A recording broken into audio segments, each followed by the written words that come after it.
The peace treaty that never reached Earth, the Galactic Council, had gathered in silence.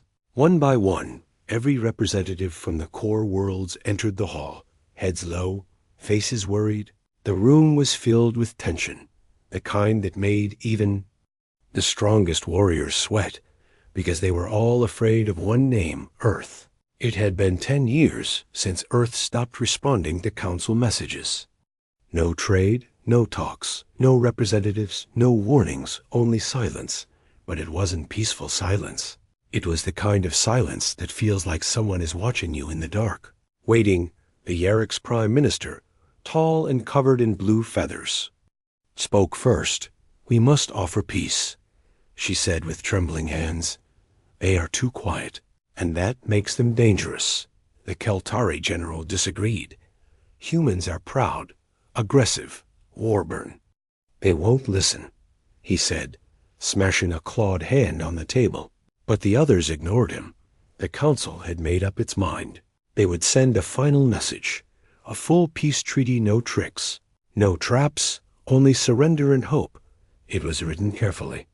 A formal document with glowing symbols, signed by every race in the council. They even added a personal message. "Earth, we come not to rule you, not to threaten you, but to beg for peace." They gave the message to the most trusted envoy ship in the galaxy, the Silver Whisper, a stealth-class courier faster than light. Guarded by 5 escort fighters, they launched from the capital station. Speeding toward the Sol system, the council waited, counting every hour, every day, every rotation, but Earth never replied. 1 week passed, then 2, then 3, no response, no signal, no change. It was like the message never arrived. The Yarricks? Prime Minister panicked. Did they ignore us? Did they declare silent war? But something worse happened. They checked the tracking logs and found the Silver Whisper had vanished before reaching Sol. No crash site, no wreckage, no escape pods. Just gone, erased. A quiet chill fell over the council. It wasn't a random accident, the Zarkon data minister said, blinking through his optic implants. Something removed them from space cleanly. The Keltari general stood again, but this time his voice was lower. "This is not how humans fight," he muttered. "This is how they hunt."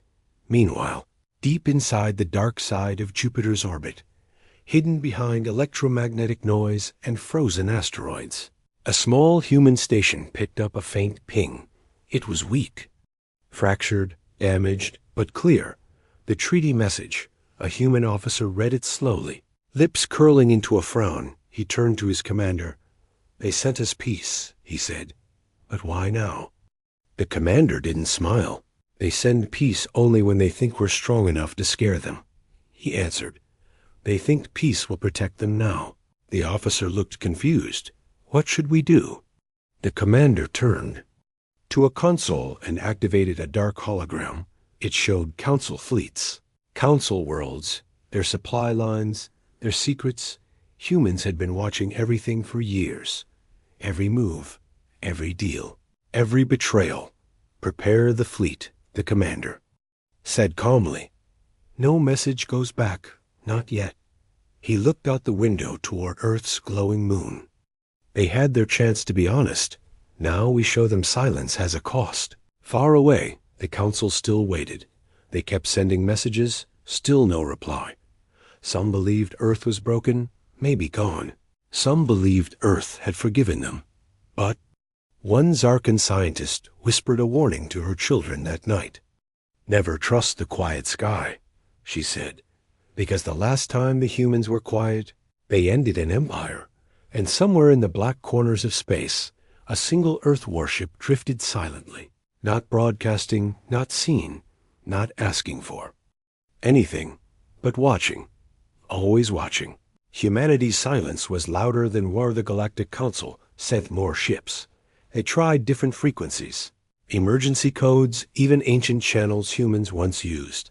Still, no answer, no sound from Earth. Only silence, but the silence was not normal. It felt cold, heavy, almost alive, like a breath held too long. like the moment before lightning strikes. At first, they thought Earth was ignoring them. Then they thought Earth weak, afraid. But the truth was far more dangerous.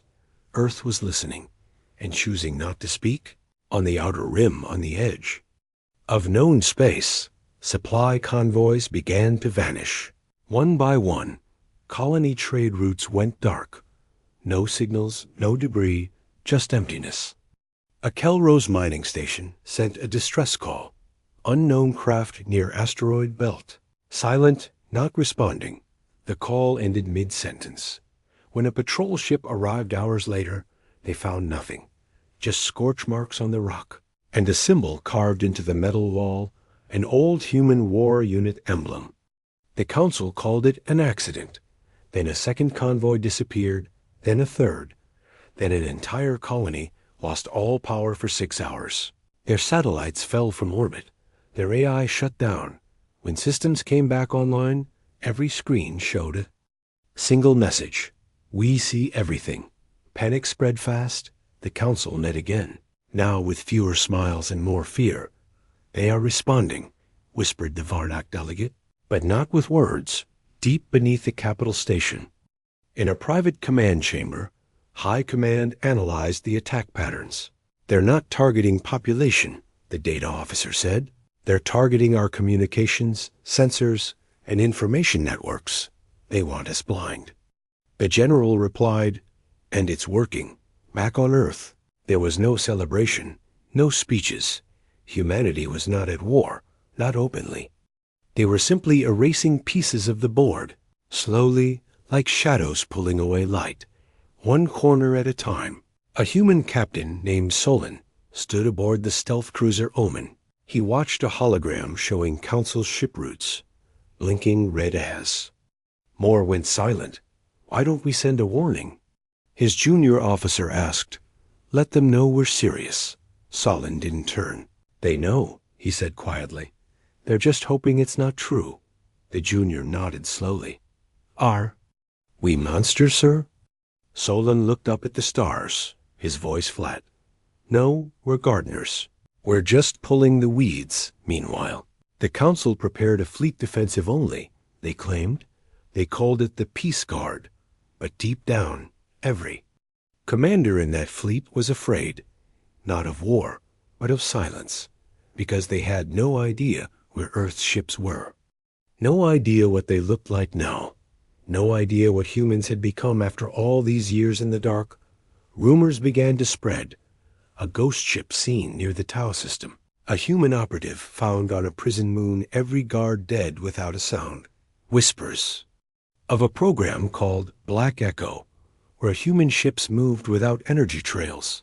A weapon system that could shut down entire planets without firing a shot. The Council couldn't confirm any of it. That made the fear worse on a small jungle. Moon in Sector 9. An alien child looked up at the stars and asked her father, Will the humans come here? He paused, holding her close. I don't know, he said, but if they do, we must not lie. Back on Earth, hidden inside a mountain base known only by coordinates, the Strategic Silence Network watched every transmission, every reaction. An old general walked slowly through the control room, reading reports. Sir, an officer said, the Council is sending another peace message. The general didn't blink. Delete it, he said. If they have to beg this much, they already lost, the officer hesitated. But sir, what if they offer full surrender? The general looked at a screen showing alien children learning to hate humans in school videos. They taught their people to fear us, to mock us, to prepare for our death, he whispered. They had their chance for peace when we were weak. Now we are silent, and silence is the sharpest blade above the galaxy.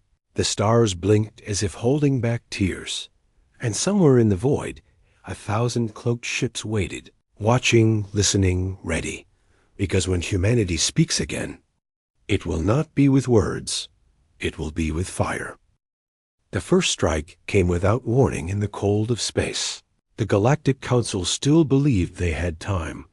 Time to prepare, time to plan, time to survive, They were wrong.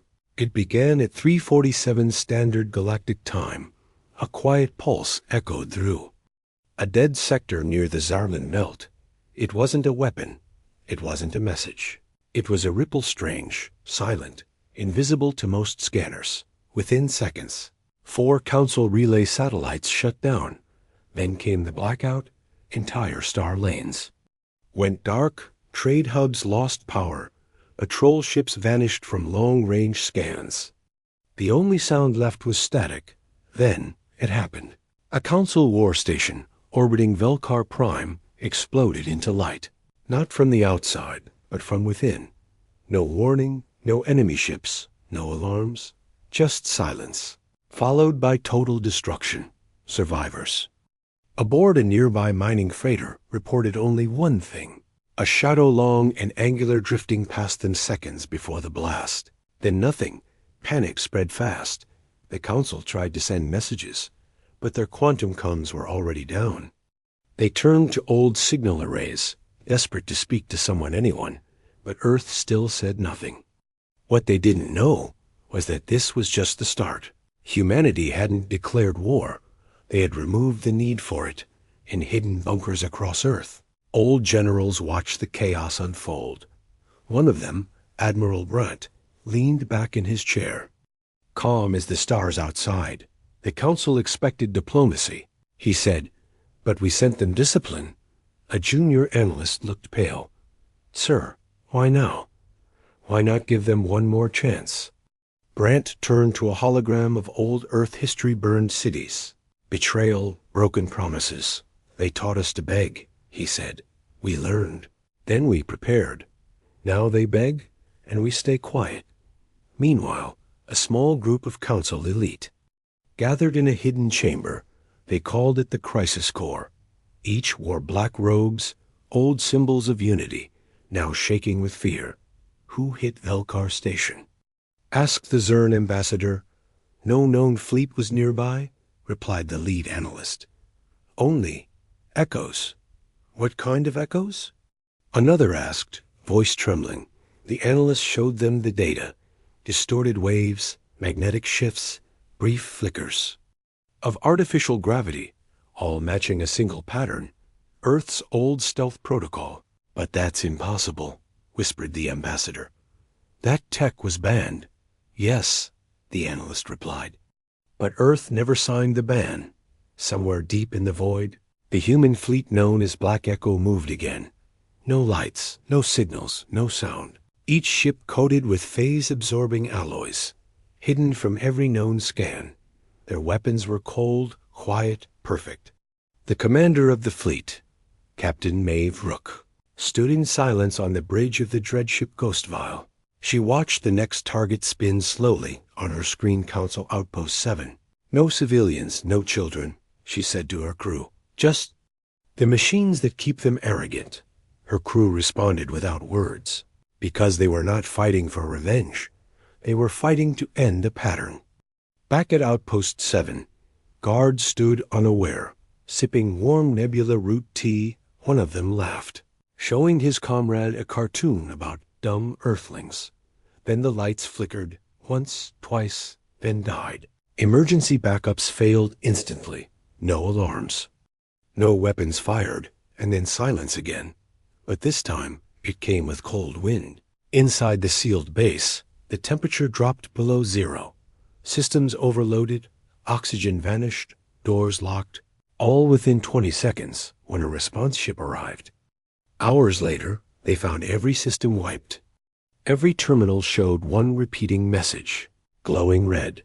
Peace was your first chance. The Council now knew. This was no small act. This was not a border skirmish. This was a storm that had already begun. And Earth was the lightning on. A Council broadcast channel, a corrupted audio file played suddenly without warning. It was a human voice, cold and calm. We do not want war, it said, but we will not be erased. Not by lies, not by fear, not by silence. The file ended with a single phrase. You had your chance. Now we take ours. That night, across a dozen Council worlds, Children slept with their lights on, and elders whispered an ancient warning. The Deathworlders have awakened.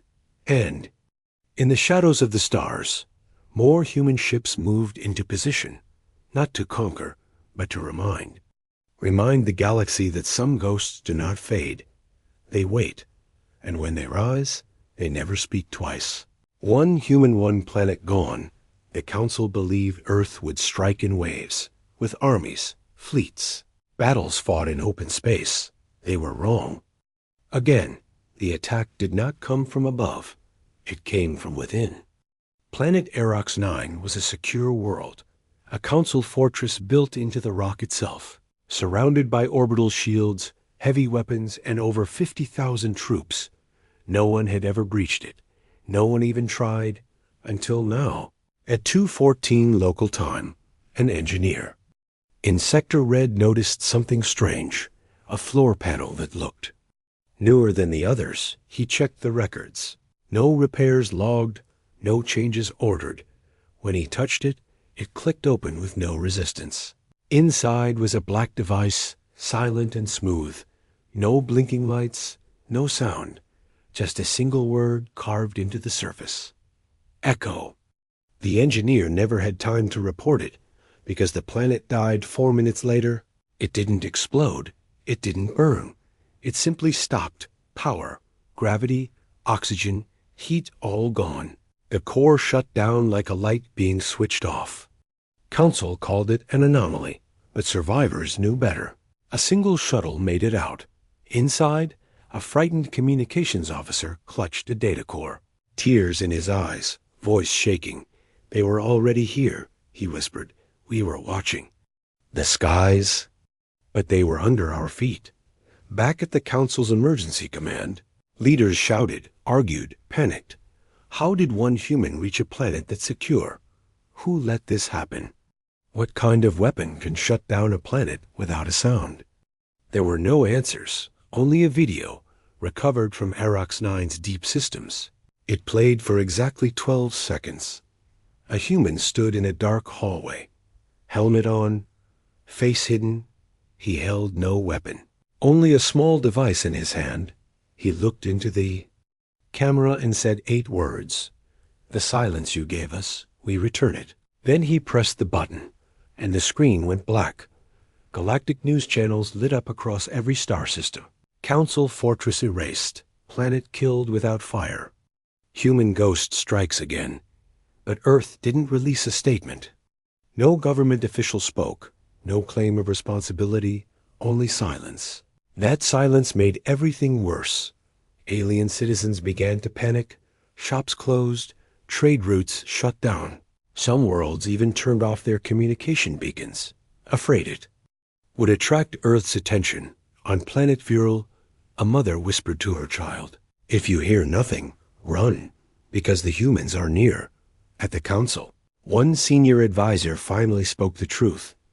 "We are not at war with Earth." She sighed, "We are being dismantled. One heartbeat at a time." Meanwhile, on Earth, the man responsible sat in a cold room. No medals, no cheering crowd, just a screen showing planets, blinking red one by one. His name was Agent Lyric, a former engineer, now part of Project Silence. He had trained not to kill, but to erase. He didn't speak much, didn't smile.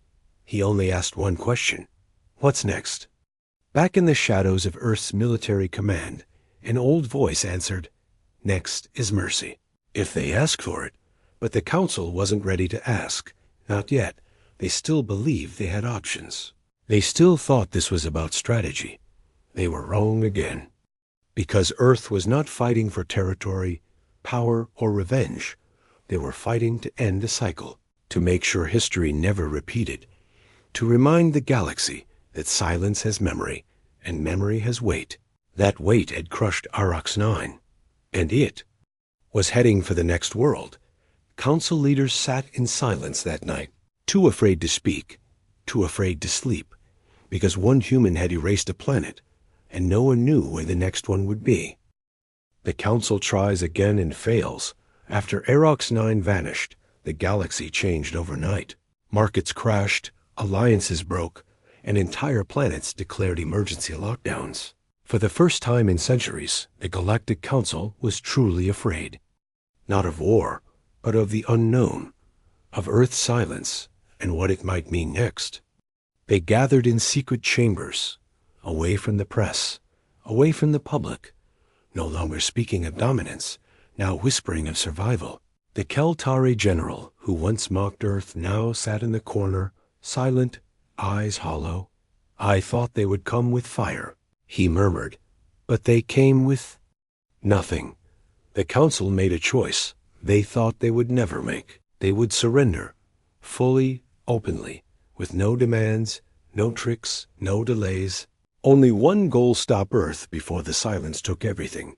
They drafted a message. It was not a peace offering. It was an apology.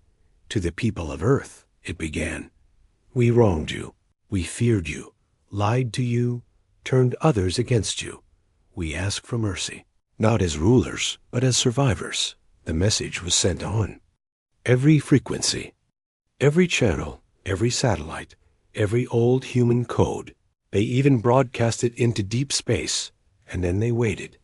A day passed, then 2, then 5. Still no answer, no signal, not even static. Instead, the silence grew louder in the outer colonies.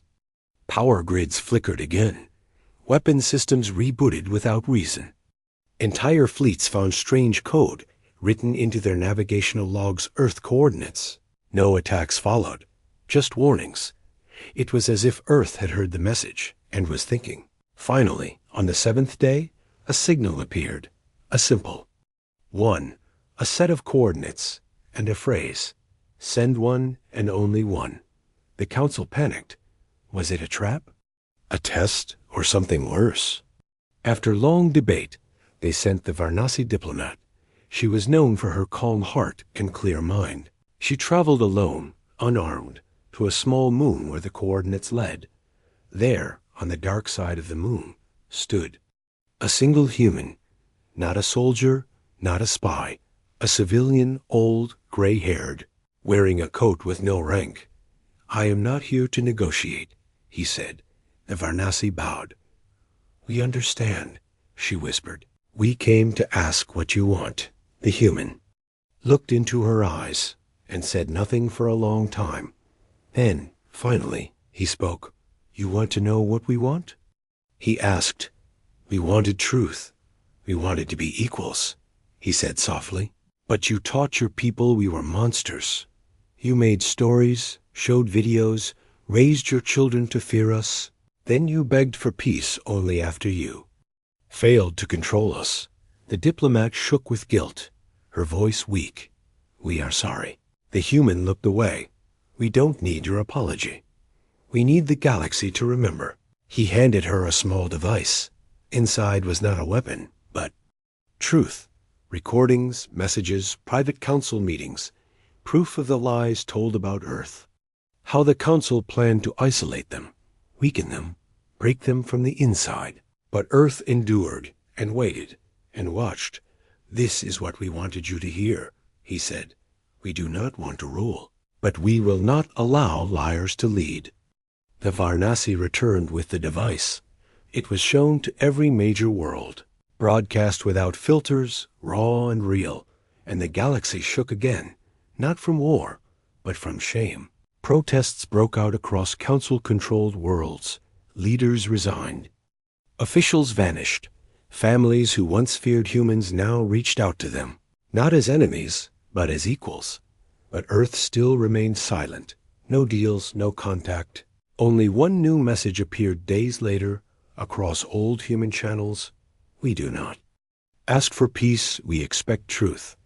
The council had tried again and failed again. Because what Earth wanted was not forgiveness. It was remembrance, and in that quiet shift, the galaxy began to understand. Humanity doesn't want war, but they won't accept weakness. The stars were quiet now. No fleets moved, no guns fired. Even the rebels stopped fighting, because everyone was waiting to see what Earth would do next. The council had tried peace. They had confessed, surrendered, even cried. But Earth remained still, not with anger, not with hate, but with something worse judgment. In a neutral system near the dead planet Coral, a human envoy arrived without escort. No warships, no guards, no threat, just a single woman in black. She called herself Elara. She entered the council hall alone, and for the first time, the council did not speak first. They listened, because they had no power left to lead the conversation. Elara stood at the center of the chamber. She carried no weapons, no papers, only her voice. And that was enough. "You ask what Earth wants," she said calmly. "You think if you speak the right words, you can calm the storm." She looked around slowly, but this was never about war. Council members exchanged uneasy glances, some hopeful, some terrified. Then what is this about? Ask the Varnasi speaker. Alara's eyes narrowed. "It's about what you made us." She raised her hand. A projection filled the room, images from across the galaxy. Alien children laughing at videos of Earth's primitive ways. Teachers warning students that humans were dangerous. Ad campaigns showing Earth as a threat to peace. Even fake news reports of Earth starting wars they never touched. "You painted us as monsters," Elara said, her voice growing colder. "So we learned how monsters think. You prepared your people for war, trained them to hate us, but you never trained them for what comes after." The room fell silent. The Keltari delegate tried to respond. "We didn't know it would go this far." Elara didn't blink. "That's your excuse? You made your choice. You raised generations on fear. And when fear turned into silence, you begged." She took a breath. "Earth does not want revenge. We do not want control. We want responsibility. And you, the ones who started this, no longer deserve it." She placed a small disk on the table. It glowed faintly, humming with quiet power. "This is the declaration of legacy," she said. "From this point forward, Earth will no longer answer to the Council. We will monitor, protect, and watch, but we will not ask permission again." The Council gasped. One dared to speak. "Is this a takeover?" Elara shook her head slowly. "No, this is what happens when the child you tried to chain grows up." On 100 worlds, screens lit up with the same message. A human signal that reached every system clear and calm. "We are not your enemy," it read, "but we will never be your victim again." Some cheered, some protested, some wept, but none ignored it, because it was not just a message. It was a new law, not written by vote or force, but by consequence. In the days that followed, old council members stepped down, new voices rose, many of them young, hopeful, different, but unsure. Earth didn't interfere. They didn't invade. They simply disappeared, back into their shadows, their ships, their silence. Elara returned to her vessel. Her assistant asked her one question. "Do you think they understand now?" Elara looked out at the stars. "I don't care if they understand," she whispered. "I care if they remember." And with that, the stars blinked again, not in fear, but in awe, because Earth had spoken not through missiles or invasions, but through truth, unbreakable, unforgettable truth. And the galaxy finally learned. Humanity does not want war, but they will never again kneel to weakness. War ended the galaxy, but not humanity. There was no grand ending, no final battle, no treaty signing, no marching fleets through broken cities. The war the galaxy feared had already passed, but no one had seen it, because it didn't come with fire. It came with silence. The council was gone, not destroyed by bombs, but by fear, shame, and the truth. New governments formed, not to rule, but to survive. The old leaders vanished into history. Some resigned, some fled, some simply stopped speaking. Their words had lost power. Their lies had lost ground across the stars. The name Earth no longer meant danger. It meant memory. It meant consequence. It meant, do not repeat what they endured. But humanity didn't stay to celebrate. They disappeared again. Ships faded into shadow. Satellites went dark. Transmission lines. To Sol went silent once more. On one quiet colony moon, a child asked her teacher, "Where did the humans go?" The teacher smiled softly. "They went home. But why?" The teacher looked up at the stars.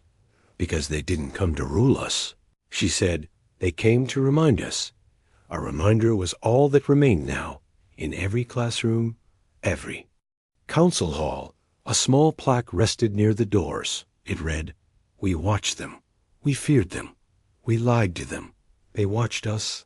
They waited. And then they showed us who we really were. On Earth, people walked under calm skies. There were. No banners, no victory parades, just life, quiet, strong, undisturbed. Because Earth had never wanted to conquer the stars. They only wanted to be left alone. Until they weren't, Admiral Brandt, now retired, stood in a small garden beside his home. He watered the flowers slowly. A young officer arrived, nervous. "And stiff, sir, the galaxy has changed," he said. "There are new alliances, new leaders. Some want Earth to return." Brandt looked at the sky without a word, then said quietly, "Do they remember?" The officer hesitated. "Some do. Some only pretend," Brandt nodded. "Then we're not ready to return?" That night, a final message echoed through deep space. It was not loud, not angry, just a whisper, spoken in a dozen languages. Carried by the winds of old beacons, we never wanted war, but we will never forget, and neither will you. No name. No signature, no flag, just the voice of Earth. A voice that had once begged for peace, been denied, and then rose. Not to destroy, but to define.